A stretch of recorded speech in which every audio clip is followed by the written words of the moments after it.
Amen. Le Seigneur soit avec vous. Quelles sont les conséquences liées à la transmission de la révélation? Nous abordons ici le dernier axe de notre présentation. Dieu a voulu se faire connaître à tous les hommes de toutes les générations. Voilà pourquoi Dieu a cherché à entrer en contact, en communion, en communication avec les hommes. Et pour ce faire, Dieu a pris des dispositions pour que sa parole soit communiquée de génération en génération dans son intégralité. Dans son intégralité.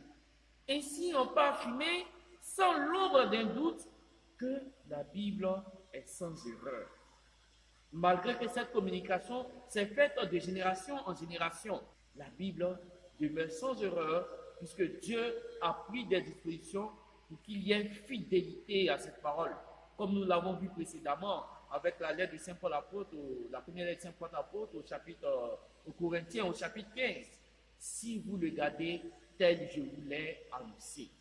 Un autre aspect, c'est que pour qu'il y ait fidélité à cette révélation qui était communiquée, les apôtres eux-mêmes vont établir des successeurs pour qu'ils enseignent la parole qu'ils les ont communiquée et pour qu'ils gardent fidèles cette parole.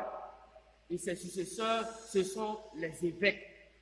Et les évêques, à leur tour, ont choisi des successeurs, ainsi de suite. C'est ce que nous appelons la succession apostolique et qui se fait de façon ininterrompue jusqu'à la fin des temps, ou qui se fera de façon ininterrompue jusqu'à la fin des temps.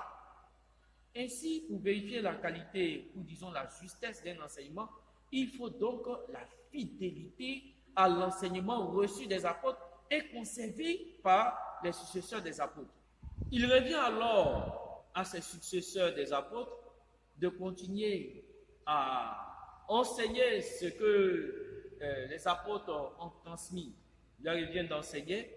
Il revient également à ceux qu'ils ont établis pour les aider dans cette charge de continuer à enseigner également cette révélation. Alors, si ceux-là se dérobent de leur tâche, quel est alors le sens de leur mission? Et comme nous l'avons dit, pour vérifier donc la vérité d'un enseignement, il faut donc la conformité avec la foi de l'Église. La foi de l'Église est le dépôt de la foi, tel que conservé par la succession apostolique. Mais il faut distinguer la foi de l'Église de l'interprétation de la foi de l'Église. La foi de l'Église est immuable. L'interprétation peut varier selon notre appréciation, selon les circonstances du moment, mais la foi de l'Église demeure immuable. Tout ceci permet de conserver la révélation, permet qu'il n'y ait pas d'inhérence au cœur de la révélation. En bref, on peut dire que le Christ a donné mission à ses apôtres de le révéler comme celui qui sauve l'humanité.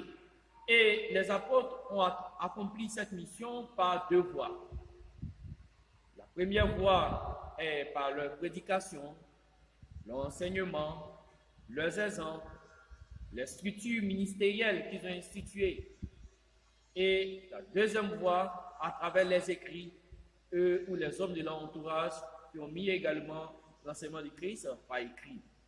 Ainsi, les apôtres ont transmis le Christ et la parole de Dieu en un global à travers deux modes. La sainte tradition, ou simplement la tradition, et les écritures saintes.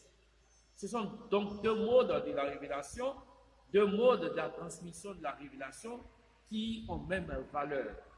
Et pour garder intacte cette révélation, pour que cette révélation soit transmise dans son intégralité et dans sa fidélité, au long des générations, les apôtres ont institué des successeurs qui sont les évêques, et les évêques qui sont chargés de garder intact ces dépôts de la foi.